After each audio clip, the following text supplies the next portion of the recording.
All right, welcome, kings and queens. Y'all, today we are talking Shanquella Robinson. Yes, honey, the unfortunate truth.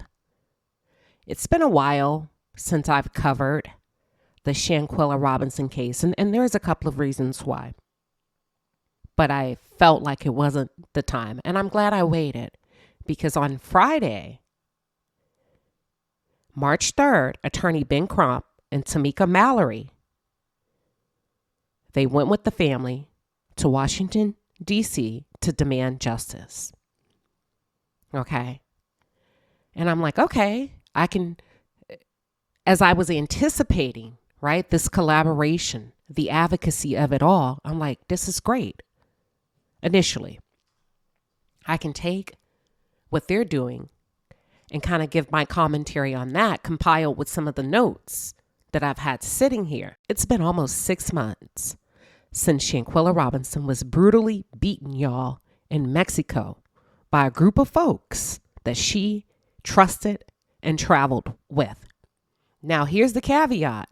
Her friend lured her to her death. And we're not going to shy around that or play with that. We're not going to tiptoe around that. Her friend lured her to her death. Can we all agree on that? Now, I talked about attorney Ben Crump and Tamika Mallory, who's a co-founder of Until Freedom. Okay, they went to Washington, D.C. with the family to demand justice. As I begin to watch the press coverage, can I be real, y'all? Because, see, I don't want to cover this if I can't be real regarding what I felt and what I'm thinking.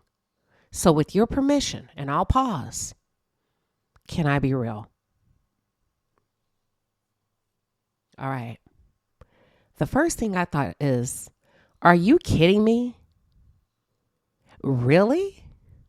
Is this the best we can do? Ben Crump? Tamika Mallory? Is this the best we can do? A few fist pumps in the air and a few chants of justice for Shanquella Robinson. Justice for Shanquella Robinson. Justice for Shanquella Robinson. Justice for Shanquella Robinson. Justice for Shanquella Robinson. Justice for Shanquella Robinson. Justice for Shanquella Robinson. Justice for Shanquella Robinson. Y'all, I cannot. This was pathetic to me, in my opinion, considering the brutality of it all. Is this what y'all are doing now? Pulling up 6 months post-death, showing your faces on camera, pumping your fists in the air, saying a few words, and going back to your lovely neighborhoods and your hefty salaries. Is that what we're doing? First of all, you're a day late and $1 short. Where were you then? Okay? Because if the truth be told, based on the GoFundMe that was received, we should have been making big moves from day one. Unfortunately, all of this is a day late and $1 short. For those of you who are just tuned in, or if you're new to the channel, welcome to the palace. I am Queen Sheba. I cover a variety of hot topics specific to reality television. But most importantly, I hone in on the psychological traits and the behavioral traits of the Black experience. Let me say this with all of me, every fiber of me. I am completely not impressed. In my opinion, this is the bare minimum, if you ask me. But what are your thoughts? Are y'all happy? Okay, we finally got to Washington. We're knocking at the door, demanding justice. I mean, are y'all okay with this? Because I most certainly don't want to rain on anybody else's parade. I'm not impressed. And part of my reason for holding off on covering this is because I've been a bit irritated about how this has been handled and how this case is being handled. This is about to be a really serious accountability conversation. And if you find yourself emotionally sensitive and uncomfortable when it comes to accountability, now is your sign to log off. Now is your sign to log off, because I have very little patience when it comes to this case. And if you come at me in my comments, sorry to be so straightforward and direct, and if you're disrespectful in my comments, I will block you. I don't need you to agree with me or disagree with me, but I'm a bit irritated, and I'm about to unleash and really share how I truly feel about this case. Tamika Mallory sat on that podium and said that the outcry for justice is something specific to Black and brown people, because she feels Black and brown people really have to fight for justice, and we will continue to have to fight for justice because people, I guess the powers that be, just don't do enough when Black and brown people have their lives taken away from them. I agree to some extent. But at the same time, I feel like we will continue to have to fight for justice until we are able to hold the biggest perpetrators responsible. Hear me and hear me good. Mexico is not responsible for Shanquella's death. The FBI is not responsible for Shanquella's death. Can we come to an agreement on those two facts? What are your thoughts? Those are facts. Now, let me move forward with this. Shanquella Robinson's life was taken at the hands of 6 Black people. 6 Black people took her life.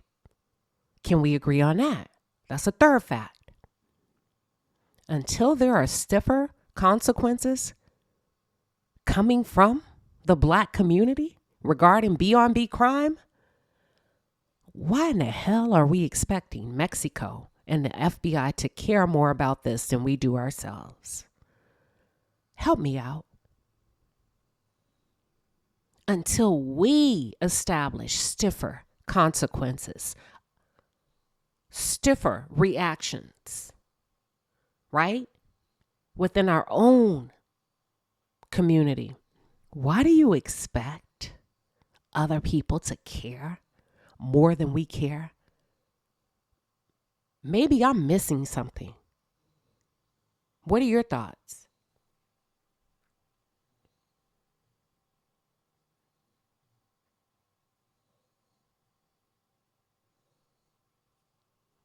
Why are we expecting Mexico to gear up, have boots on the ground, and to put more energy? Think about this, because I'm going to break it down.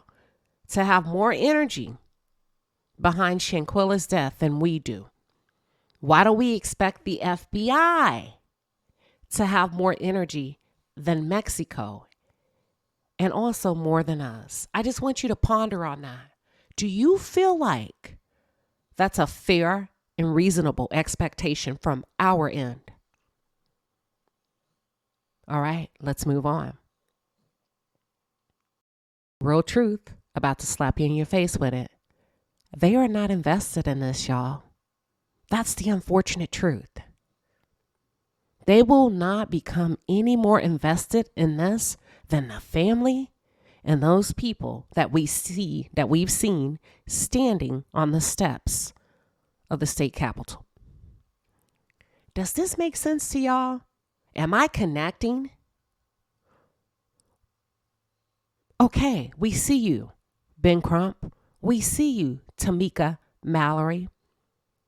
All for what? Think about it, y'all. What do we get out of this on the behalf of Shanquella? Nothing. Maybe a little bit more visibility for Tamika, more visibility for Ben, and then what? We all go home, and Shanquella Robinson's name fades into black.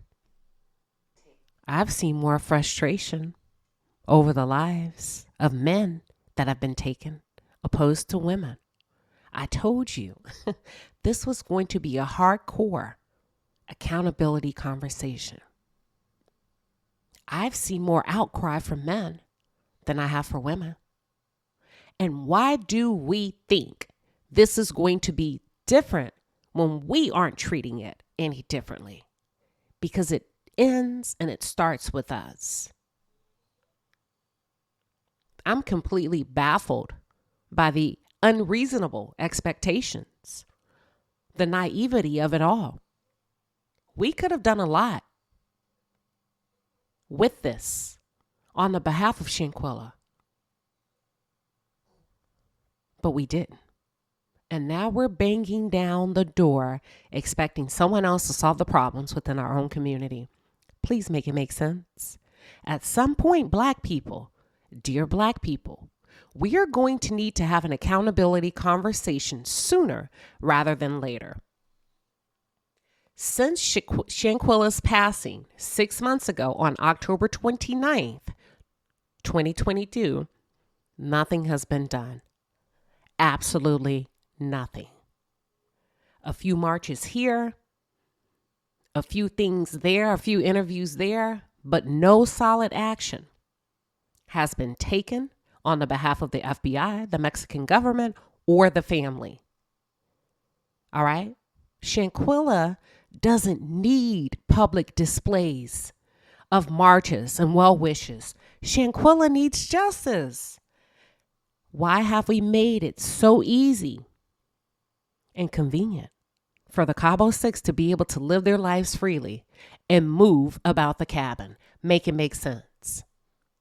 When we know where they are, why have we backed off from this thing to allow these folks to move freely about the cabin? I'm shaking my head in disbelief. Because at some point, you got to quit looking for others to take a stand, and you got to take a stand within your own community. The more I've learned about this case, the more I'm inclined to believe that Mexico has done all that they are going to do with this. Let's talk about it. All right, let's talk a little bit about Mexico. Listen, y'all, we underestimated Mexico from the start all the way to the finish. And I'll share my thoughts as to why. There's 4 or 5 things that Mexico did that we should have been looking at. The first thing is, and we didn't know any better, right? If we knew then what we know now. The first thing was the classification of Shanquella's death. The classification. The second thing is, did they ever have any intention of prosecution? Then we have to start looking at this and say, okay, classification. Did you ever intend on prosecuting this? Thirdly, where did things go wrong in this case? And then we move on to accountability and ignorance. Kind of what we're talking about, right? Wait a minute, have we kind of been ignorant about this from day one? And then let's talk about the money. Okay? Let's talk about the money. Because if you don't think money is not important in all of this, sad to say, you're fooling yourself. All right. The classification of Shanquella's death. I want you to think about something. Shanquella's death was classified 2 times. First time as alcohol poisoning. And when you think about alcohol poisoning in foreign countries, that is considered a self-induced death. The second classification was femicide. And you say, okay, why is that important, Queen Sheba? Neither one of them falls under a jurisdiction to have to prosecute anyone. Pause on it. Femicide is a classification. Did Mexico ever have any intention of prosecuting Shanquella's case? I say no. But for the sake of today's conversation, I'm going to say we can go with 50-50.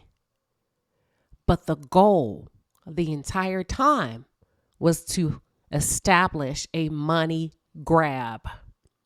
Wait a minute. Am I confusing y'all? Let's talk about it. So when they first classified Shanquella's death, remember her death was classified 2 times. The first one was supposed to be open and shut. Alcohol poisoning. Guess what? They reclassified it as femicide, playing off of our ignorance.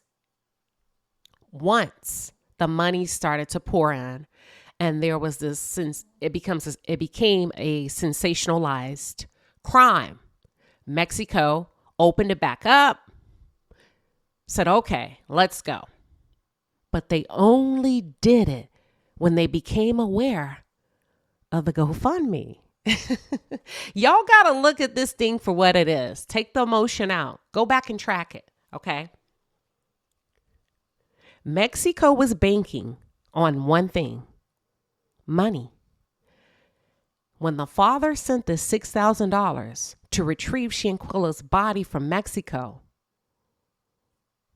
that's when the clock started ticking for the Mexican government. Like, whoa, hold on. This is a little bit different.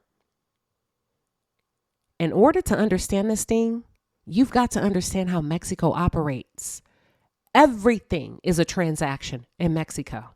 Money talks. So they may have thought that Shanquella's family had a bit of money. And now that we think about it, did they think that before the father retrieved the body, or while Khalil made the phone call to ask for $5,000? Cabo 6 didn't leave there without paying their way out. And it wouldn't shock me if it would not shock me if the Cabo 6 left an impression on the Mexican government that Shanquella's family may have money. So that's when I feel like Mexico may have decided to play ball. Okay? Because when you think about it, Mexico was initially paid off with money that Shanquella Robinson had in her suitcase. Can I tell you something? Mexico is not Las Vegas. There is absolutely no reason for anyone to take that amount of cash to Mexico. It's a risk that somebody's going to steal it, the maid or whomever. So the fact that they were paid off with the money that was in Shanquella's bag may have left the impression that, hey, wait a minute, let's help this family in exchange for money. Number 3, where did things go wrong? I'll tell you where. Here's where things went wrong, in my opinion. When Shanquella's family received that GoFundMe, and it appeared that they showed no interest in going over to Mexico, that's when we started to notice the Mexican government pulling back from this case. Okay? Go back and establish a timeline of interest when you see Mexico really being vocal. Mexico initially wrapped this thing up and had no intentions of opening Pandora's box again until we pushed back. They closed it out initially as alcohol poisoning, and when they were pressed by the public outrage, they labeled it as a femicide. So, Mexico has failed to do enough, y'all, to protect women and girls. They've acknowledged that this is a problem when it comes to gender violence. This is a long-standing problem with no resolve. Mexico did what Mexico did. They closed it out as a femicide, which is no better than alcohol poisoning. Okay, let me go ahead and wrap this thing up. Thank you for just hanging in there with me. I believe Mexico thought the family would probably utilize the $250,000 that they received, and I think it was probably close to $400,000. I believe that Mexico was banking on receiving a portion of that money to be able to support the investigation into Shanquella's case, when they know good and well they never had any intention, which is why I call it a money grab. Okay? I think Mexico probably thought and or assumed that the family would utilize some of that money to go to Mexico and pay to learn what happened. And as soon as the Mexican government saw that that was not going to be the case, and nor did that happen, they came out and stated that they had no intent of prosecuting the doctor, the nurse, whatever she is. And they also took a really strong stance to say she bears no responsibility, no fault in this. She was only going by what the Cabo 6 has told her. Y'all, if that's not a complete switch of attitude, I don't know what is. And I'm telling you, I strongly believe because they thought they would be able to get some money and Shanquella's family would show up, and then they can start putting a price tag on everything else like they did when Shanquella's body was in that villa. Trust and believe. That's how Mexico works.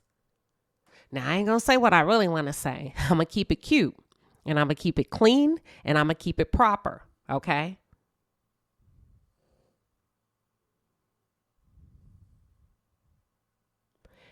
So they decided, no, that's not what we're about to do. We're not about to do nothing to our good old doctor. And as a matter of fact, it's your government on the U.S. that's holding things up.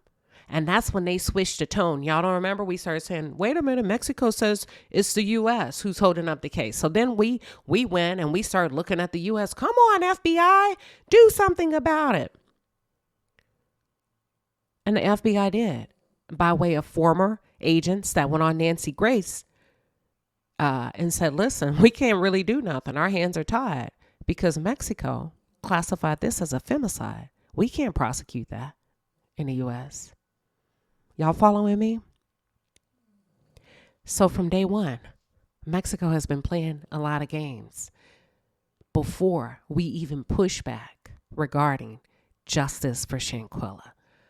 Mexico never had any intention nor any interest. They don't give a damn because they classified it as alcohol poisoning. Okay? Now, here's another thing that I strongly believe. Had Shanquella's mom and her sister gave them a bit of that money to quote unquote investigate, I'm sure they would have reclassified Shanquella's death as a murder. But that's not what happened, people. They did not give them any of that money. And Mexico refuses to reclassify this. That's what we're waiting on in the U.S. And they're not going to do this. We're talking about Mexico, where money talks and bullshit walks. And everything over there is run by the cartel. No one works for free in Mexico, even on the behalf of Shanquella Robinson, including the Mexican government and Mexican officials. You want justice? Then you pay for justice. It's as simple as that when it comes to Mexico. And there you have it, folks. That's the reason that we are a day late and $1 short.